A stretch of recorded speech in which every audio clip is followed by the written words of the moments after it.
स्वतःला ज्योतिषी म्हणून घेणाऱ्या अशोक खरात याच्या संपत्तीचा आकडा पाहून आता आयकर विभागाचे अधिकारीही चक्रावून गेलेत।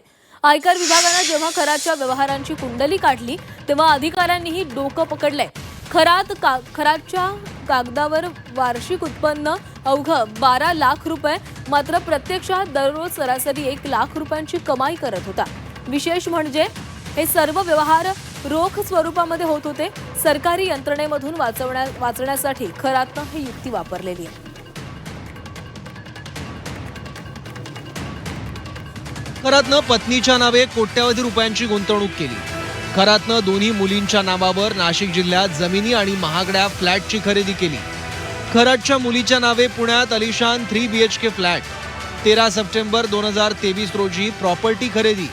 खरातने रोख रकमेत व्यवहार केल्याची माहिती। नाशिक शहरात कर्मयोगी नगरात अलिशान बंगल्याची खरातकडून खरेदी। मिरगावमध्ये 55 एकर जमीन आणि कोट्यवधी रुपयांचं फार्म हाऊस उभारलं। सिन्नर शिर्डी महामार्गावर एक अलिशान हार्डवेअरचं दुकान उभं केलं।